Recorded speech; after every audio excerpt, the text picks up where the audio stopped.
اس دواج کے سلسلے میں مشتاق احمد یوسفی صاحب کو انسانی کمزوریاں بھانپنے کا عجب ملکہ حاصل ہے اور بہت لطافت. میں نے جو مضمون آپ کی خدمت پیش کرنے کے لیے چنا ہے اس کا عنوان ہے آنا گھر میں مرغیوں کا. اب اس کو میری سادہ لوہی کہیے یا خلوص نیت کہ شروع میں میرا خیال تھا کہ انسان محبت کا بھوکا ہے اور جانور اس واسطے پالتا ہے کہ اپنے مالک کو پہچانے اور اس کا حکم بجا لائے. گھوڑا اپنے سوار کا آسن اور ہاتھی اپنے مہاوت کا آنکس پہچانتا ہے. کتا اپنے مالک کو دیکھتے ہی دم ہلانے لگتا ہے جس سے مالک کو روحانی خوشی حاصل ہوتی ہے. سانپ بھی سپیرے سے ہل جاتا ہے. لیکن مرغیاں، میں نے آج تک کوئی مرغی ایسی نہیں دیکھی جو مرغ کے سوا کسی اور کو پہچانے، اور نہ ایسا مرغ نظر سے گزرا ہے جس کو اپنے پرائے کی تمیز ہو. مہینوں ان کی یادداشت کیجئے اور سنبھال کیجئے اور برسوں ہتھیلیوں پر چگائیے، لیکن کیا مجال کہ آپ سے ذرا بھی مانوس ہو جائیں. میرا مطلب یہ نہیں کہ میں یہ امید لگائے بیٹھا ہوں کہ میرے دہلیز پر قدم رکھتے ہی مرغ سرکس کے طوطے کی مانند توپ چلا کر سلامی دیں گے، یا چوزے میرے پاؤں میں وفادار کتے کی طرح لوٹیں گے اور مرغیاں اپنے اپنے انڈے سپردم و تو مائے خیشرا کہتی ہوئی مجھے سونپ کر الٹے قدموں واپس چلی جائیں گی. تاہم پالتو جانور سے خواہ وہ شرن حلال ہی کیوں نہ ہو، یہ توقع نہیں کی جاتی کہ وہ ہر چمکتی ہوئی چیز کو چھری سمجھ کر بدکنے لگے اور مہینوں کی پرورش و پرداخت کے باوجود محض اپنے جبلی تعصب کی بنا پر ہر مسلمان کو اپنے خون کا پیاسا تصور کرے.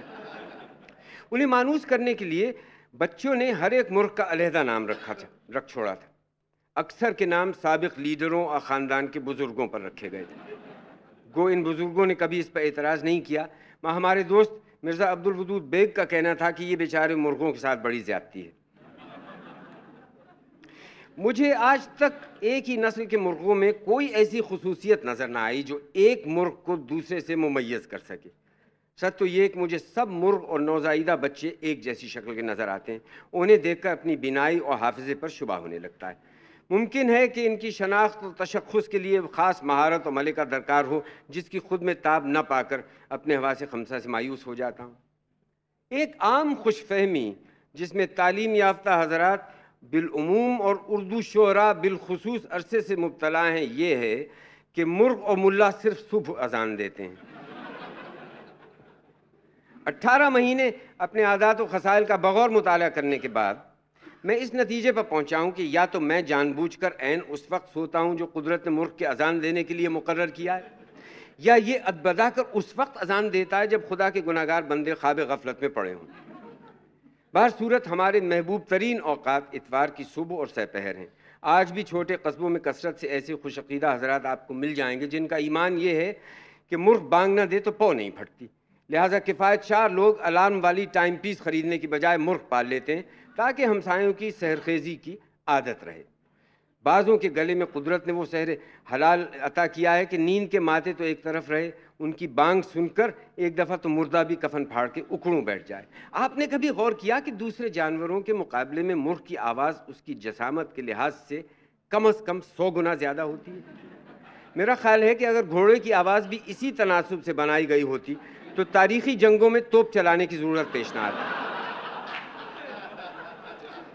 اب یہاں یہ سوال کیا جاتا ہے کہ آخر مرغ اذان کیوں دیتا ہے؟ ہم پرندوں کی نفسیات کے ماہر نہیں، البتہ معتبر بزرگوں سے سنتے چلے آئے ہیں کہ صبح و دم چڑیوں کا چہچہانا اور مرغ کی اذان دراصل عبادت ہے. لہٰذا جب مرزا عبدالودود بیگ نے ہم سے پوچھا کہ مرغ اذان کیوں دیتا ہے تو ہم نے سیدھے سبھاؤ یہی جواب دیا کہ اپنے رب کی حمد و ثنا کرتا ہے. یعنی صاحب اگر یہ جانور واقعی اتنا عبادت گزار ہے تو مولوی سے اتنے شوق سے کیوں کھاتے ہیں؟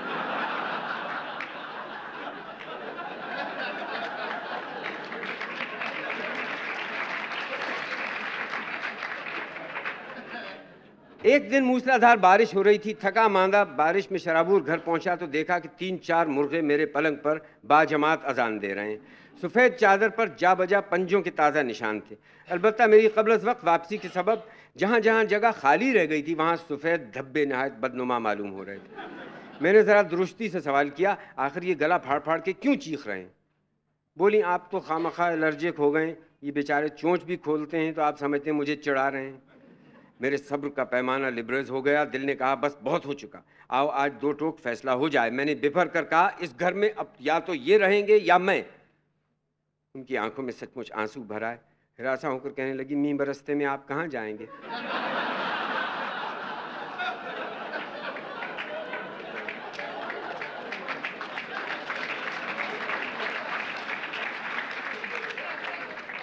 اس جنس کے بارے میں ایک مایوس کن انکشاف یہ بھی ہوا کہ خواہ آپ موتی چگائیں, خواہ سونے کا نوالا کھلائیں, مگر اس کو کیڑے مکوڑے, جھینگر, بھونگے, چیونٹے اور کیچوے کھانے سے باز نہیں رکھ سکتے. اور میں یہ باور کرنے کے لیے تیار نہیں کہ اس کا اثر انڈے میں نہ ہو. پھر موپاساں کے ایک افسانے کا ہیرو اگر یہ دعویٰ کرے کہ وہ زردی کی بو سے یہ بتا سکتا ہے کہ مرغی نے کیا کھایا تھا تو اچنبے کی بات نہیں. خود ہمارے یہاں ایسے ایسے لائق قیافہ شناس دال روٹی پر جی رہے ہیں جو ذرا سی بوٹی چک کے نہ صرف بکری کے چارے بلکہ چال چلن کا بھی مفصل حال بتا سکتے ہیں. ایک اتوار کی دوپہر کو شور سے آنکھ کھلی تو کیا دیکھتا ہوں کہ بچے اصیل مرغ کو مار مار کر بیضوی پیپر ویٹ پر بٹھا رہے ہیں. مانتا ہوں کہ اس دفعہ مرغ بے قصور تھا, لیکن دوسرے دن اتفاقاً دفتر سے ذرا جلد واپس آ گیا تو دیکھا کہ محلے بھر کے بچے جمع ہیں اور ان کے سروں پر چیل کوے منڈلا رہے ہیں. ذرا نزدیک گیا تو پتہ چلا کہ میرے نئے کیرم بورڈ پر لنگڑے مرغ کا جنازہ بڑی دھوم سے نکل رہا ہے. اور اس کے کچھ دن بعد چشم حیران نے دیکھا کہ ہمسایوں میں شیرینی تقسیم ہو رہی ہے. معلوم ہوا کہ شہ رخ یعنی چتکبرا مرغ اس نے آج پہلی بار اذان دی ہے. میں نے اس فضول خرچی پر ڈانٹا تو میرا تردد رفع کرنے کی خاطر مجھے مطلع کر دیا گیا کہ میں نے فضول خرچی نہیں کی, آپ کے ناول کا مسودہ اور اسناد کا پلندہ جو بقول ان کے 10 برس سے بیکار پڑا تھا, ردی والے کو اچھے داموں بیچ کر یہ تقریب منائیے. اب میرا گھر اچھا خاصا مرغی خانہ معلوم ہوتا تھا. فرق صرف اتنا تھا کہ مرغی خانے میں عام طور سے اتنے آدمیوں کے رہنے کی اجازت نہیں ہوتی. جو حضرات عالم دنیاوی سے عاجز اور پریشان رہتے ہیں ان کو میرا مخلصانہ مشورہ ہے کہ مرغیاں پال لیں. پھر اس کے بعد پردہ غیب سے کچھ ایسے نئے مسائل اور فتنے خود بخود اٹھ کھڑے ہوں گے کہ انہیں اپنی گزشتہ زندگی جنت کا نمونہ لگے گی. یہ سلسلہ چل رہا تھا کہ ایک تشویشناک صورت یہ رونما ہوئی کہ ایک مرغ کٹ کھنا ہو گیا. افتاد طبع کے اعتبار سے میں گوشہ نشین واقع ہوں. اگر یہ مرغیاں نہ ہوتیں تو مجھے کوئی نہ جانتا. ان دنوں دڑبے والا مکان اس علاقے میں ایک روشن مینار کی حیثیت رکھتا ہے. اس کے حوالے سے ہمسائے اپنی گمنام کوٹھیوں کا پتہ بتاتے ہیں. اور جس دن خلیل منزل والے ایک قوی ہیکل لائٹ سسیکس مرغ کہیں سے لے آئے تو ہمارے دڑبوں میں ہلچل سی مچ گئی. جب وہ گردن پھلا کر اذان دیتا تو مرغیاں تڑپ کر رہ جاتی. خود خلیل صاحب اسے دیکھ کر پھولے نہ سماتے. حالانکہ میری ناقص رائے میں کسی مرغ کو دیکھ کر اس قدر خوش ہونے کا حق صرف مرغیوں کو پہنچتا ہے. میں تو اسی وجہ سے اپنے سے بہتر نسل کا جانور پالنے کے سخت خلاف ہوں. خیر اس سے مجھے کوئی سروکار نہیں. کہہ یہ رہا تھا کہ جس روز سے اس کا ہمارے یہاں آنا جانا ہوا مجھے اپنے تعلقات خراب ہوتے نظر آئے.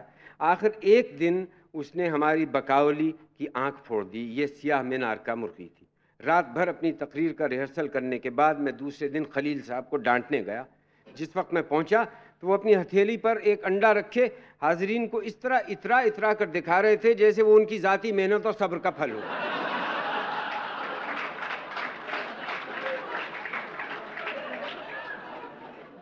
میں نے اپنا تعارف کراتے ہوئے کہا میں دڑبے والے مکان میں رہتا ہوں.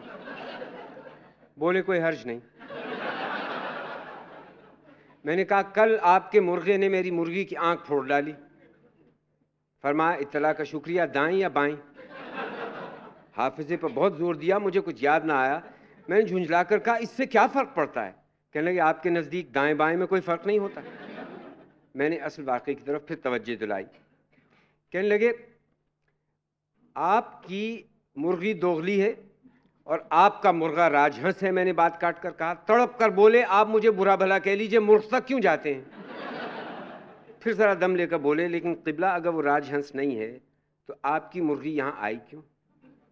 میں نے کہا آخر جانور ہی تو ہے, انسان تو نہیں جو منہ باندھے پڑا رہے. ارشاد ہوا آپ اپنی پدمنی کو نہیں باندھ کے رکھ سکتے تو بندہ بھی اس کی چونچ پر غلاف چڑھانے سے رہا. غرض یہ کہ ظلم اور زیادتی کے خلاف جب بھی آواز اٹھائی اسی طرح اپنی رہی صحیح اوقات خراب کرائے.